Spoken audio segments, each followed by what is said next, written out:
আমার পক্ষ থেকে আসসালামু আলাইকুম। আশা করি সবাই ভালো আছো প্রিয় শিক্ষার্থীরা। আজকে তোমাদের সামনে আমি নিয়ে আসলাম নতুন একটি ক্লাস। তোমাদের সিলেবাসের একটি কবিতা, যারা এসএসসি পরীক্ষা দিবা 2026 সালে, তাদের জন্য অত্যন্ত গুরুত্বপূর্ণ একটা টপিক আজকে আমি আলোচনা করব। কবিতা হলো ওমর ফারুক, কাজী নজরুল ইসলাম। এখানে এই কবিতার নাম দেখেই বোঝা যাচ্ছে যে এখানে ওমর ফারুকের জীবনের যে আদর্শ, যে মহত্ব, যে বিষয়গুলো, সেই বিষয়গুলো কিন্তু এই কবিতার বিষয়বস্তু। হযরত উমর ফারুকের জীবন আদর্শ, চরিত্র, মাহাত্ম্য, মানবিকতা এবং সাম্যবাদের কথা বলা হয়েছে এই কবিতার মধ্যে। কয়েকটা কথা কিন্তু খুবই গুরুত্বপূর্ণ। সৃজনশীল লিখতে হলে এই কথাগুলোই কিন্তু ঘুরে ফিরে লিখতে হবে। এবং বীরত্ব, কোমলতা, নিষ্ঠা তার চরিত্রের অন্যতম বৈশিষ্ট্য। তিনি একজন অর্ধ খলিফার শাসক হয়েও তার যে জীবনযাপন, এই জীবনযাপন খুবই সাধারণ মানুষের মতো, এবং তিনি সময় মতো কিন্তু কঠোর হয়েছিল। তার আপন ছেলের মদ্যপানের অপরাধে কিন্তু তাকে 80টা ব্যত্রাঘাত করা হয় এবং তাতে কিন্তু তার মৃত্যুবরণ হয়। এবং এরকম অনেকগুলো ঘটনা নিয়েই কিন্তু এই কবিতা। এক কথা, ওমরের জীবন কাহিনী নিয়েই মূলত এই কবিতা। তার ভিতরে আমরা দেখতে পাই যে তার চরিত্র এবং তার মাহাত্ম্য, মানবিক, তার যে মানবিকতা বোধ এবং সাম্যবাদী। এই যে উটের ঘটনা, মানে একজন বৃত্ত তার উট নিয়ে যাচ্ছিল, ওমর উটের পিঠে বসেছিল। ওমর বলল যে তুমি এখন উটের পিঠে ওঠো, আমি টেনে নিয়ে যাই। এই যে এখানে বলা হচ্ছে সাম্যবাদী, মানে সমান অধিকারের কথা। তার যে বীর ছিল, তার ভিতরে যে কোমলতা, ভালোবাসা বলতে বোঝানো যায়। যে একটা কবিতার ভিতরে আমরা পড়লে দেখতে পাবো যে একজন শিশু এবং তার মা কান্না করছিল ক্ষুধায়। ওমর তার পিঠে করে বাইতুল মাল থেকে আটার বস্তা নিয়ে এসে দেয়। এই যে তার মনের ভিতরে একজন শাসক হয়ে কিভাবে তার জীবন পরিচালনা করে, এই বিষয়গুলো এই কবিতার ভিতরে আলোচনা আছে। আমরা প্রথমেই আমি সব ক্লাসেই বলি, তোমাদের কিন্তু মানে মূল কবিতা পড়তে হবে, তারপরে পাঠ পরিচিতি পড়তে হবে, শব্দার্থ টিকা পড়তে হবে, সমস্ত বিষয় কিন্তু তোমাদের পড়তে হবে। তারপরেও কিন্তু আবার গাইড এক্সারসাইজ করতে হবে। সেক্ষেত্রে কবিতা অনেক বড়, ক্লাসটা অনেক বড় হবে। তোমরা মনোযোগ সহকারে ধৈর্য ধরে যদি এই ক্লাসটা করো, তাহলে তোমাদের আর কোনো সমস্যা থাকবে না, আমি আশা করি, এই কবিতা নিয়ে। আর যারা কবিতা রস আস্বাদন করতে চাও, যারা কবিতা ভালো করে বুঝতে চাও, তারা আমার ক্লাস করলে তোমরা প্রত্যেকটা লাইন কি সুন্দরভাবে, চমৎকার ভাবে ব্যাখ্যা করে আমি বুঝাই দেবো। তোমরা মুগ্ধ হয়ে যাবা আমার ক্লাস করে। কথা না বাড়িয়ে আমি শুরু করি। দেখো, আসলে অনেকেই কবিতা পড়ে, কিন্তু কবিতা সবাই বোঝে না। একটা কবিতার রস, মানে তার ভিতরের যে রস থাকে, বোঝার ক্ষমতা, এগুলো সবার থাকে না। একজন সায়েন্সের স্টুডেন্টও কিন্তু ভালো কবিতা পড়ে, ভালো বুঝে কিন্তু লেখালেখি করে বিখ্যাত লেখক হয়ে যায়, কবি হয়ে যায়। যাই হোক, তোমরা অবশ্যই বই পড়বা, কবিতা পড়বা, গল্প উপন্যাস সবই পড়বা। বিশেষ করে আমাদের আমরা বাঙালি জাতি হিসেবে আমাদের বাংলা ভাষাকে বোঝার জন্য আমাদের চেষ্টা করতে হবে। দেখো, এই কবিতাটা সবাই, আমি বলছি যে আমার ক্লাস করতে যারা করছো, তারা অবশ্যই তোমরা বইটা হাতে নিবা। তার কারণ আমার স্মার্ট বোর্ড নাই যে আমি এখানে কবিতাটা দিয়ে বুঝাই দিচ্ছি। যেহেতু আমার বই হাতে, তোমরা বইটা হাতে নিয়ে তারপরে আমার ক্লাসটা অন করে সামনে রেখে ক্লাস করো, দেখবে চমৎকার ভাবে বুঝতে পারবা তোমরা। আমি চলে যাচ্ছি। তিমির রাত্রি এশার আজান শুনি দূর মসজিদে, প্রিয় হারা কার কান্নার মতো এ বুকে আসিয়া বিধে। সেখানে বলা হচ্ছে তিমির রাত্রি, মানে অন্ধকার রাতে ঈশার আজান শুনি দূর মসজিদে, মানে দূর মসজিদ থেকে ঈশারের আজানের ধ্বনি আসছে, মানে প্রিয় হারা কান্নার মতো এই বুকে আসিয়া বিধে। মানুষ যখন, প্রিয়জন যখন মারা যায়, তখন যে কান্নার আওয়াজটা আসে, যে তার বুকে অনেক কষ্ট, যে কান্না করে, সেই রকম লাগতেছে কবির কাছে আজানের ধ্বনিটা। আমিরুল মুমিনিন, তোমার স্মৃতি যে আধানের ধ্বনি জানে না মুয়াজ্জিন। এই কথাটা কিন্তু অনেক ব্যাখ্যা আছে, এটা সৃজনশীলের খতে আসতে পারে। তোমার স্মৃতি যে আধানের ধ্বনি জানে না মুয়াজ্জিন। বিষয়টা এরকম যে ইসলামের দ্বিতীয় খলিফা হযরত উমর ফারুক, হযরত উমর ফারুকের যখন ইসলাম ধর্ম গ্রহণ করে, তার পূর্বে, ইসলাম ধর্ম গ্রহণের পূর্বে, তখন কিন্তু প্রকাশ্যে আজান দেওয়ার কোনো নিয়ম ছিল না। মানে মুসলিমরা প্রকাশ্যে আজান দিতে পারতো না, কারণ উমর ফারুকের ভয়ে। কেননা তিনি ছিলেন কুরাইশ বংশের, তখন কিন্তু ইসলাম ধর্ম গ্রহণ করে নাই। যখন উমর ফারুক ইসলাম ধর্ম গ্রহণ করলো, তখন সবাই প্রকাশ্যে আজান দিতে পারতো। এই জন্য কবি বলছে আমিরুল মুমিনিন মানে হচ্ছে এখানে উমর ফারুক। এখন এই উমর ফারুকের ঘটনাকে কেন্দ্র করেই কিন্তু এখন চমৎকার ভাবে কিন্তু মসজিদে মসজিদে আজান দেওয়া হয়। এই জন্য কবি বলছে তোমার স্মৃতি যে আজানের ধ্বনি জানে না মুয়াজ্জিন। মুয়াজ্জিন যে আজান দেয় কিন্তু এই ঘটনা তো জানে না। অনেক মুয়াজ্জিন তো নাও জানতে পারে ঘটনাটা, যে আজান প্রতিষ্ঠা মানুষের সম্মুখে কিভাবে হয়, বিশেষ করে এই ওমর ফারুককে কেন্দ্র করে। তকবীর শুনি শয্যা সারিয়া চকিতে উঠিয়া বসি, বাতায়নে চাহি চাই উঠিয়াছে কিরে, গগনে মরুর শশী। ওয়াজান ও কি পাপিয়ার ডাক, ও কি চকরির গান, মুয়াজ্জিনের কণ্ঠে ও কি তোমারই সে আহ্বান। এখানে কবি বলছে যে তকবীর শুনি মানে নামাজ শুরুর আগে যে তকবীর দেয়, সেই তকবীর শুনিয়া শয্যা মানে কবি যে শুয়েছিল সেই উঠে উঠে বসলো চোখের উপরে, উঠে বসলো। বাতায়ন মানে হচ্ছে জানালা। দেখো এখানে লেখা আছে বাতায়নে ঠাই চাই উঠে আছে কিরে গগনে মরুর শশী, মানে জানালা দিয়ে তাকায় দেখতে যাচ্ছে যে আকাশে কি চাঁদ উঠেছে। এখানে শশী মানে চাঁদ, গগন মানে আকাশে, আকাশে কি চাঁদ উঠেছে। ও আজান ও কি পাপিয়ার ডাক, মানে ওই আজান কি পাপিয়া একটা পাখির নাম, তার কি ডাক, চকরির গান মানে আরেকটা পাখির কি সে গান, মুয়াজ্জিনের কণ্ঠে কি তোমার এসে আহ্বান। মানে এই যে সুন্দর আজান প্রতিষ্ঠা হলো হযরত উমরের মাধ্যমে, উমর ফারুকের মাধ্যমে। এই মুয়াজ্জিনের কণ্ঠে যে আজান, সে আহ্বান, সেটা কি সেটা তোমারই আহ্বান মানে উমর ফারুকের আহ্বানের কথা এখানে কবি বোঝাতে যাচ্ছে। আবার লুটায় পড়ি সেদিন গিয়াছে শিয়রের কাছে, কহিছে কালের ঘড়ি, উমর ফারুক আখিরি নবীর উপ দক্ষিণ বায়ু। কবি আবার লুটায় পড়লো বিছানায়, সেদিন গিয়াছে শিয়রের কাছে, কহিছে কালের ঘড়ি মানে কালের ঘড়ি মানে সময়ের যে ঘড়িটা, সেটা বলতেছে যে এক সময় তো হযরত মুহাম্মদ সাল্লাল্লাহু আলাইহি ওয়াসাল্লামের ওই যে দক্ষিণ বাহু মানে ডান হাত, উমর ফারুক ছিল হচ্ছে নবীজির ডান হাত। যে যারা রাজনীতি করে তাদের বলা হয় অমুক নেতার ডান হাত। ডান হাত মানে বোঝা অনেক শক্তিশালী। হযরত মুহাম্মদ সাল্লাল্লাহু আলাইহি ওয়াসাল্লামের এই উমর ফারুক ছিল হচ্ছে ডান হাত। আহ্বান নয় রূপ ধরে এসো গ্রাসিয়ে অন্ধতা রাহু, ইসলাম রবি জ্যোতি তার আজ দিনে দিনে বিমলিন, সত্যের আলো নিভিয়া জ্বলেছে জোনাকের আলো ক্ষীণ। এখানে দেখো বলা হচ্ছে যে উমর ফারুককে উদ্দেশ্য করে কবি বলছে তুমি শুধু আহ্বান করবে না, তুমি সত্যিকারে এসো, মানে এসে ধরা দাও, সামনে এসে গ্রাসী অন্ধকারে রাহু, রাহু মানে একটা গ্রহ, মানে এই অন্ধকারটা তুমি দূর করে দাও। তুমি আহ্বানে নাই, তুমি বাস্তবে আসো এই বর্তমান সময়, এসে তুমি ইসলামের পক্ষ নিয়ে এই অন্ধকারকে দূর করে দাও। ইসলাম রবি জ্যোতি তার আজ দিনে দিনে বিমল। ইসলাম রবি, ইসলামকে রবির মানে সূর্যের সাথে তুলনা করা হচ্ছে, কারণ ইসলাম পৃথিবীতে সর্বশ্রেষ্ঠ একটা ধর্ম। এই ধর্মে জ্যোতি মানে আলো, আলো ছড়ায়, মানে দিনে দিনে যে ইসলাম যে বিপথে চলে যাচ্ছে, তুমি আসো, উমর আসো, এসে ইসলামের এই জ্যোতিটা ছড়ায় দাও বিশ্বে।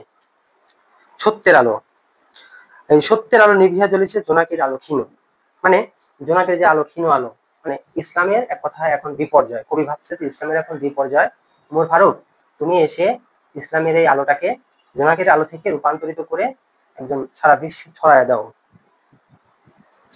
শুধু আঙ্গুলি হেলনে শাসন করিতে জগতের, দিয়েছিলে ফেলি মুহাম্মদের চরণে যে শমশের, ফেরদৌস সারি নামিয়ে এসো তুমি সেই শমশের ধরি। এখানে দেখো এই যে শমশের মানে তরবারি,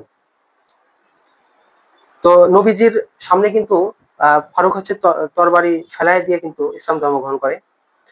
এখানে বলা হচ্ছে ফেরদৌস সারি নেমে এসো তুমি সেই শমশের ধরি, বলা হচ্ছে এখানে উমর ফারুক এখানে যে জান্নাতেই আছে সেই কথাটা কিন্তু এখানে কবি স্পষ্ট করেই বলা হচ্ছে, কারণ তিনি জীবিত অবস্থায় জান্নাতের সুঘ্রাণ পেয়েছিল, হাদিসে আছে।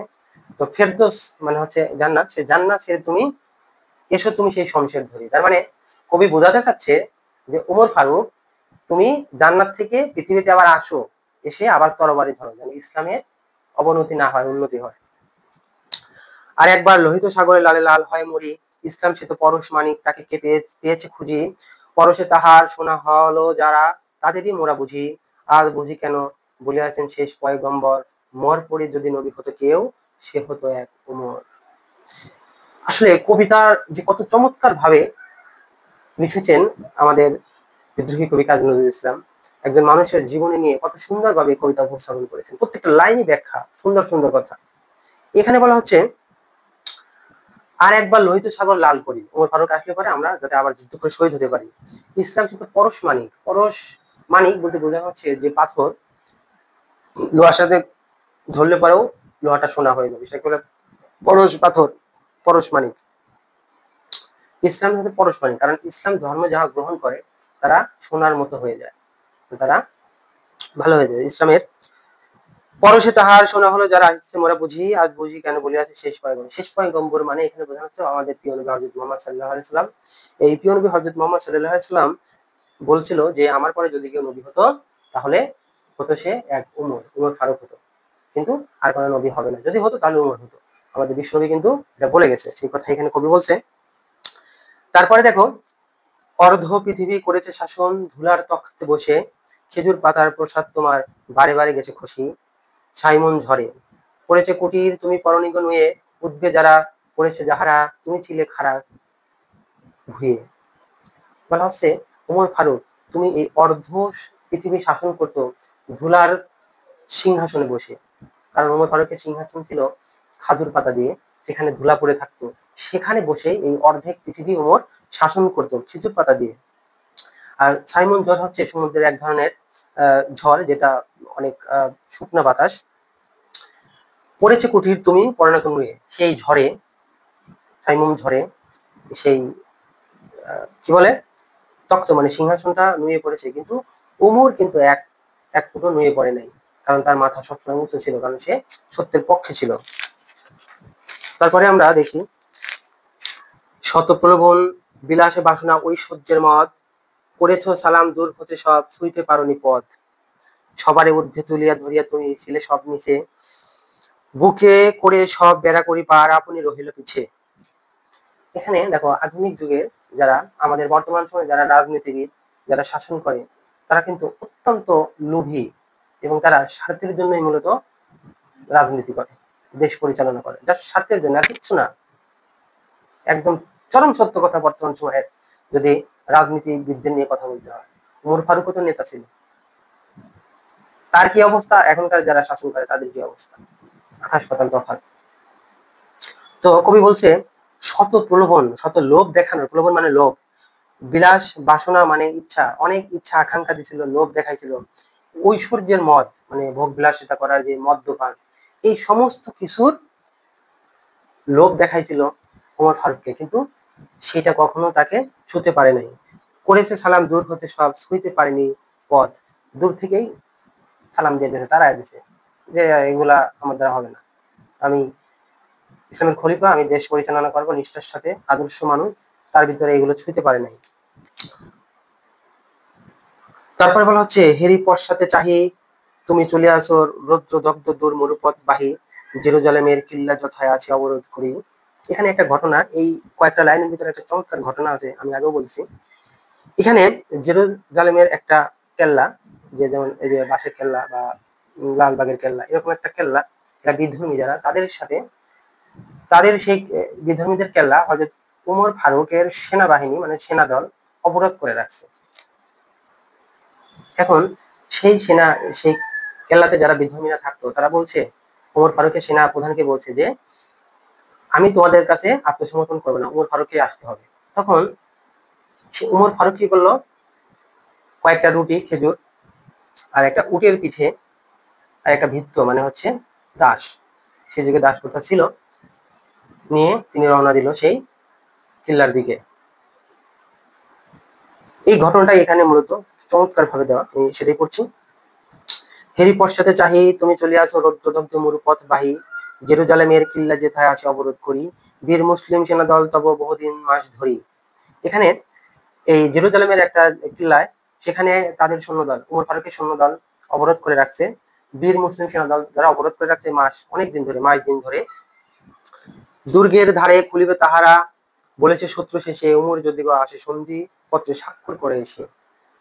তো ওখানে দুর্গের দ্বার কখন খুলবে, যখন উমর ফারুক এসে সন্ধিপত্র, সন্ধিপত্র মানে যুদ্ধ বিরতির যে একটা কাগজ, সেটা যদি নিয়ে আসে উমর ফারুক স্বাক্ষর করে, তাহলেই এই কেল্লার দরজা খুলে দেওয়া হবে।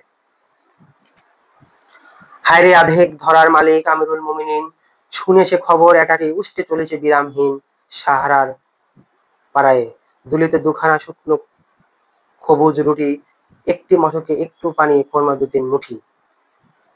তখন এই কথা শুনে হযরত উমর কি করলো, কয়েকটা খেজুর, রুটি কিছু নিয়ে একটা উট চড়া একটা ভৃত্য নিয়ে রওনা দিল।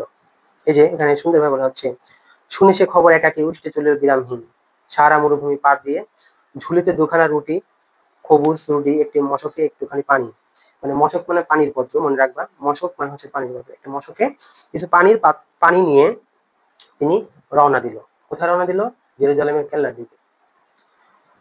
তারপরে বলা হচ্ছে, প্রহরীবিহীন সম্রাট চলে একা পথে উঠে চড়েই চলেছে একটি মাত্র ভৃত্য উষ্টিয়া রশি ধরি।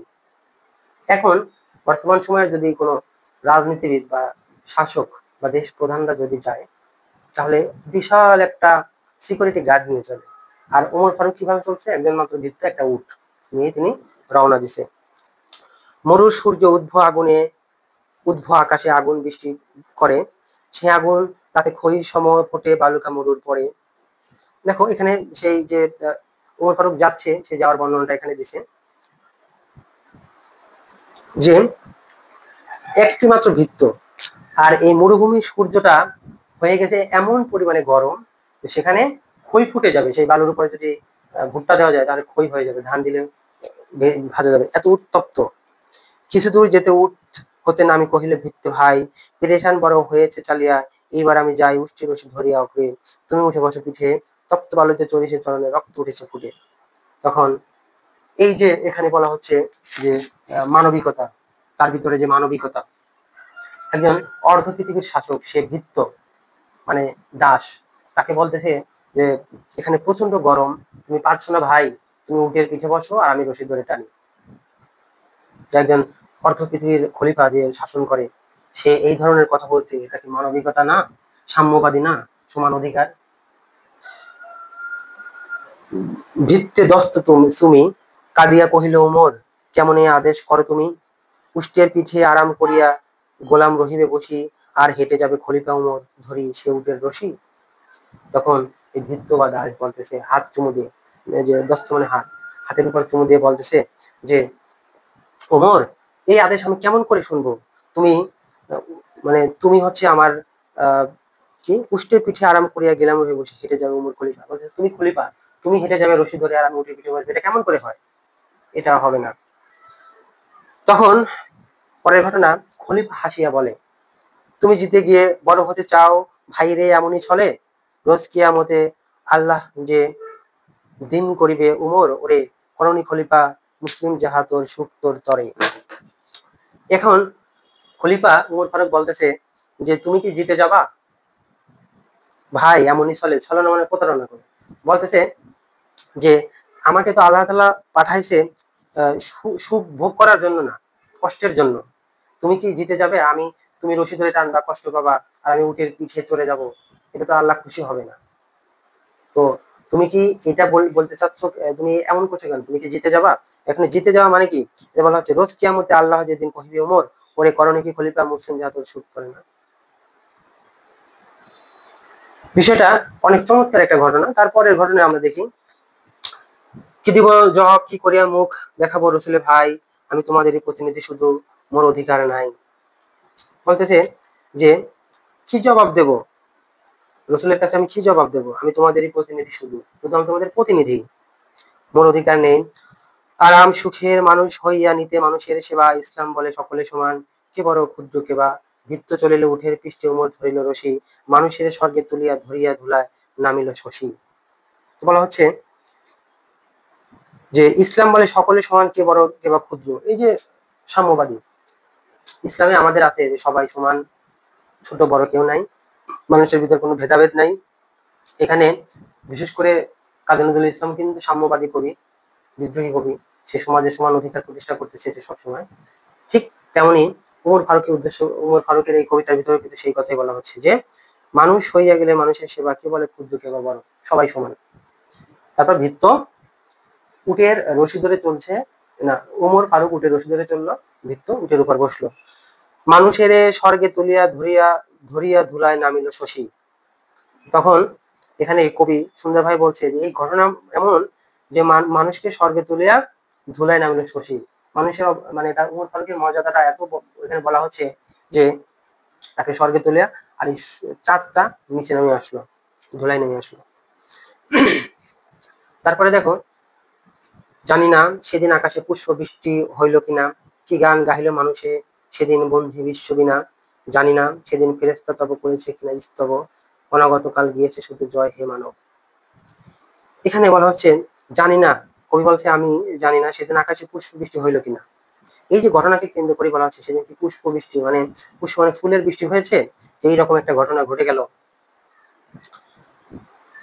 তুমি নির্ভীক এক খোদা ছাড়া করণিক কারি ভয়, শত্রুব্রত তোমায় হইতে সব উদ্ভূত কয়, মানুষ হইয়া মানুষের পূজা মানুষেরই অপমান, তাই মহাবীর খালেদিরে তুমি পাঠাইলে ফরমান, সিফা সালেহে ইঙ্গিতে তব করিলে মামুলি সেনা, বিশ্ববিজয় বীরের শাসিতে এতটুকু টলিলে না। কবি ওমর ফারুককে বলছে, আচ্ছা তোমরা কি আমার কথা বুঝছো, আমার ক্লাস কি তোমরা বুঝতে পারছো কবিতার লাইনগুলো? না বুঝলে অবশ্যই কমেন্ট করে জানাবা, যদি ভালো লাগে সেটাও জানাবা। আশা করি যদি মনোযোগ দিয়ে ক্লাস করো তাহলে বুঝতে পারবা।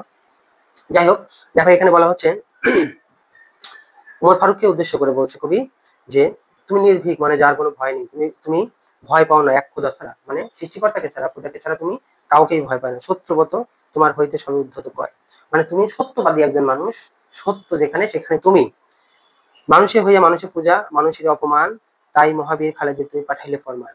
এই যে মহাবীর, সেই সময় একটা মহাবীর ছিল সেনাপতি, সেনাপতি খালেদের, সেই খালেদকে শাসন করতে বা তাকেও ধমকাইতে এতটুকু টলেনি তার, মানে ওমর ফারুক যে এখন বিখ্যাত বীরকেও যে শাসন করছে বা তাকে বলছে যে তুমি এটা করো এটা করো, এটা হতে তার বুক কাঁপে নাই বা তিনি ভয় পায় নাই। এটা বিশ্ববিজয় বীরের শাসিতে শাসন মানে বিশ্ববিজয়ী বীরকে খালেদ খালেদ সেই খালেদকেও শাসন করতে বা তাকে নির্দেশ দিতে তার বুক কাঁপে নাই, তার মানে তার এতটাই সাহস ছিল। মানব প্রেমিক আজকে তোমার শরীর, মনে পড়ে তব মহত্ব কথা সেদিন সে বিবাহরী। মানব প্রেমিক উমর ফারুককে কবি বলছে যে তুমি হচ্ছে মানব প্রেমিক, যারা মানুষকে ভালোবাসে তারাই তো মানব প্রেমিক। আজ তোমার শরীর মানে কি স্মরণ, শরীর মানে স্মরণ করে, আজ তোমাকে স্মরণ করি, তোমার মহত্ব মনে পড়ে, নগর ভ্রমণে বাহিয়া তুমি দেখিতে পাইলে দূরে, মায়েরে ঘিরিয়া ক্ষুধাতর দুটি শিশু সকরুণ সুরে কাঁদিতেছে আর দুঃখিনী মাতা ছেলেরে ভুলাতে হয়। এখানে একটা চমৎকার ঘটনা যে ক্ষুধাতর দুটি শিশু তার মাকে কেন্দ্র করে তারা ঘুরছিল আর কান্না করতেছিল, একটা ঘটনা আছে সেরকম, সেই ঘটনাটাই এখানে খুবই সুন্দর ভাবে লিখছে উমরকে কেন্দ্র করে। তো দুইটা শিশু তার ক্ষুধার্ত ভাবে ঘুরছে এবং মা বাহানা করে পানি সিদ্ধ করে বলতেছে যে তোমাদের খাওয়ানোর ব্যবস্থা করবো, শিশুরা প্রচন্ড কান্নাকাটি করতেছে ক্ষুধায়, খাবার নাই ঘরে। তখন এই দৃশ্য অর্ধকলিপার শাসক উমর দেখতে পাইলো, উমর ফারুক দেখতে পাইলো, দেখে তিনি তার বায়তুল মাল থেকে নিজের বস্তার আটার বস্তা তিনি পিঠে নিয়ে সেখানে দিল। এই যে ঘটনাটা এখানে দেওয়া হয়েছে সুন্দরভাবে দেখো, নগর ভ্রমণে মানে নগর ভ্রমণে বাহিয়া তুমি দেখিতে দূরিলে পায়, মানে নগর ভ্রমণ করার সময় আছে না শাসকরা আগের যুগে ছদ্মবেশে নগর ঘুরে বেড়াইতো, দেখতো যে আমার পূজারা কেমন আছে। তো সেই ক্ষেত্রে উমর ফারুক ঘুরে বেড়ানোর জন্য দেখার জন্য বের হলো। মায়েরে ঘিরিয়া ক্ষুধাতর দুটি শিশু সকরুণ ছুড়ে কাঁদিতেছে আর দক্ষিণী মাতা ছেলেদের ভুলাতে হয়। দুটো শিশু মাকে তার পাশে ঘোরাঘুরি করতেছে, কাঁদতেছে, মা খাবার দাও মা খাবার দাও, আর মা খালি ভুলাছে, এই হলো একটু পরেই ভাত দিচ্ছে, এবার বোঝাচ্ছে। উনানে শূন্য হাড়ি চড়ায় কাঁদিয়া শুকুনি চায়, মানে উনুন মানে কি চুলা, এই চুলায় শূন্য হাড়ি বসায় ছেলেদের বুঝ দিচ্ছে যে দেবো বাদ দেবো একটু পরে, হয়ে গেল। কি ঘটনা! এই ঘটনা শুনিয়া দেখিয়া বাইতুল মাল হইতে লইয়া ঘিত আটা নিজ হাতে, এই ঘিত আটা ঘি আর আটা নিজ হাতে করিল, বলিল এসব চাপাইয়া দাও আমার পিঠে, পরে আমি লইয়া যাব বহিয়া এ দুঃখিনী মায়ের ঘরে। বলতেছে এই আটা ঘি আমাকে আমার পিঠে তুলে দাও, আমি বহিয়া নিয়ে যাব সেই মায়ের কাছে। কত লোক আসি আপনি চাহিল বহিতে তোমার বোঝা, বলিলে বন্ধু আমার এ ভার আমি বহিব সোজা, রোজ কিয়ামতে কে বহিবে বলো আমার পাপের ভার। এখানে উমর ফারুক বলতেছে আমার বোঝা আমি বহন করে নিয়ে যাব। অনেকেই কিন্তু নিতে চাইলো যে আমি নিয়ে যাই দিয়ে আসি, বলতেছে না, আমার যে পাপ আমার রাজ্যে এইভাবে যে পুরনো একটা দৃশ্য দেখতে পেলেন এর সাজা তো আমি ভোগ করবো, তাহলে আমাকেই এই আটা পিঠে করে নিয়ে যেতে হবে। রোজ কিয়ামতে বলতেছে এই পাপের ভার কে নিবে, আমাকেই তো নিতে হবে। তাহলে একটা শাসক কি মহৎ হলে তার কোমলতা তার নিষ্ঠা, তার সততা কেমন হলে তিনি নিজ ঘাড়ে করে পূজার দরবারে আটা পৌঁছায় দেয়। মহাপরাধে ক্ষুধায় শিশুরা কাঁদিতে, আজ তোর প্রায়শ্চিত্ত করিব, আপনি চলিলেন নিশীথ রাতে, পৃষ্ঠে বহিয়া খাদ্যের বোঝা দক্ষিণী আঙিনাতে। এত যে কোমল প্রাণ, করুণার বসে তবু গো ন্যায়ের করণী গো অপমান, মদ্যপানের অপরাধে প্রিয় পুত্রের নিজ করে। পরের ঘটনা, এখানে তার ছেলের দৃশ্যটা দিয়েই গল্প কবিতাটা শেষ হবে। তার যে ছেলে, আপন ছেলে, তার ছেলের নাম ছিল শাহমা। সেই শাহমা এটা মদ্যপান করে। সেই মদ্যপান করার জন্য তাকে ৮০টি বেত্রাঘাত বা দোররা মারা হয়। দোররা মানে হচ্ছে বেত মারা। এই দোররা মারার কারণে, দোররা মানে কিন্তু ওমর ফারুক নিজেই, তার কারণে কিন্তু তার ছেলের মৃত্যু হয়। এখানে এই কথাটাই আছে যে করুণার বসে তবু গো ন্যায়ের করণিক অপমান, মদ্যপানের অপরাধে প্রিয় পুত্রের নিজ করে, মেরেছে দোররা মরেছে পুত্র তোমার চোখের পরে, ক্ষমা চাহিয়াছে পুত্র বলেতে পাষাণ বক্ষবাদী, অপরাধ করে তোমারে মতো স্বরে কাঁদিয়েছে অপরাধী। বলা হচ্ছে যে তার ছেলের যে এখানে বলতে মদ্যপানের অপরাধে প্রিয় পুত্রের নিজ করে, মানে তার ছেলে যে মদ্যপান করছে, মেরেছে, দোররা মারছে, পুত্র তোমার চোখের পরে, পরে মানে সামনে, মানে চোখের সামনেই তাকে মারা হয়েছে, ক্ষমা চাইছে পুত্র বলেছে পাষাণ বক্ষবাদী। তো ছেলে ক্ষমা চাইছে, কিন্তু সে ক্ষমা কিন্তু ওমর ফারুক শোনে নাই। অপরাধ করে তোরই মতো সরে কাঁদিয়েছে অপরাধী। তখন ওমর ফারুক বলতেছে যে তুই যে মদ পান করে অপরাধ করছিস, তোকে যদি ক্ষমা করে দেয় তাহলে তো হবে না, তাহলে তো আমার সে মানে সমান বিচার হবে না। মানে যারা অপরাধ করে তোর মতো অনেকেই ক্ষমা চেয়েছে, কিন্তু আমি তাকেও ক্ষমা করি নাই, তাহলে ছেলেকে কিভাবে ক্ষমা করবে? আবু শাহমার গড়ে কাঁদিতে যাইয়া ফিরিয়া আসি গো তোমার সালাম করে। তো আবু শাহমা গড়ে মানে কবরে, আবু শাহমার গড়ে মানে তার কবরে গিয়ে কাঁদিতে যাইয়া মানে কাঁদিতেও যাইয়া ফিরে আইছে সালাম করে। খাস দরবার ভরিয়া গিয়েছে হাজার দেশের লোকে, কোথায় খলিফা কেবলই প্রশ্ন ভাসুক উচ্চ চোখে, একটি মাত্র পিরান কাছিয়া শুকাইয়া তাহা বলে, রোদ্রে ধরিয়া বসিয়া আছে গো খলিফা আঙিনা তলে। হে খলিফাতুল মুসলিমিন, হে চিরধারী সম্রাট, অপমান তব করিব না আজ করিয়া নান্দি পাঠ, মানুষের তুমি করেছো বন্ধু, বলিয়াছ ভাই, তাই তোমার এমন চোখের পানিতে সরিগ সর্বদাই। তো এখানে একটা ঘটনা যে বিভিন্ন দেশ থেকে হাজার দেশের মানুষ তার কাছে রাজকীয় কার্যের জন্য আসছে। কোথায় খলিফা, সবাই বলতেছে কোথায় খলিফা, কেবলই প্রশ্ন সবার মুখে, সবাই প্রশ্ন করতেছে যে খলিফা কোথায়। এখানে একটি মাত্র পিরান কাছিয়া শুকাইছে তাহা বলে, মানে হযরত উমরের একটা মাত্র কাপড় ছিল, সেটাই শুকাইতে দিয়েছে, এই জন্য তিনি হয়তোবা উলঙ্গ হয়ে একদম বসে আছে। অর্ধ খলিফার শাসক, তার একটা মাত্র কাপড়, রোদ্রে ধরিয়া বসিয়া আছে গো খলিফা আঙিনা তলে। তখন খলিফা এমন জায়গায় বসে আছে যে সেটা শুকাইলে তিনি পড়বে, আর বিভিন্ন দেশ থেকে মানুষ এসে তার জন্য অপেক্ষা করছে। অপমান তবে করিব না আজ করিয়া নান্দি পাঠ, নান্দি মানে হচ্ছে প্রশংসা পাঠ। এখানে বলা হচ্ছে, কাজী নজরুল ইসলাম বোঝাতে চাচ্ছে যে তোমার আমি প্রশংসা করব, অপমান করব না। মানুষকে তুমি বলেছো বন্ধু বলিয়াছো ভাই, তুমি মানুষকে ভাই বলেছো, আপন করেছো, ভালোবাসছো। আমি, তুমি তো মানুষের বন্ধু, তোমার এমন চোখের পানিতে ছড়িকে সর্বদাই, তোমার কথা লিখতে গেলে, তোমার কথা মনে পড়লে আমার চোখে পানি এসে যায়। মানে কাজী নজরুল ইসলাম এই কবিতাটা লিখতে গিয়ে হয়তো তার চোখে পানিও এসে যেতে পারে, মানে তার এত সুন্দর যে ঘটনাগুলো কথা এবং গায়িকাটা দেয় এই রকম অবস্থা। তার মহত্ব, আদর্শ, সাম্যবাদী চেতনা, ওমর ফারুকের এই বিষয়টা খুবই গুরুত্বপূর্ণ আমাদের ধর্মের একটা কাহিনী, ধর্মের যে একজন ওমর ফারুক খলিফা। আশা করি তোমরা কবিতাটা বুঝতে পারছো। তোমরা এরপরেও আবার পড়বা, রিভিশন দিবা, ভালো করে বোঝার চেষ্টা করবে আবার। যাই হোক, কবিতাটা অনেক বড়, ক্লাসটা অনেক বড় হলো, আশা করি সবাই বুঝতে পেরেছো। ধন্যবাদ।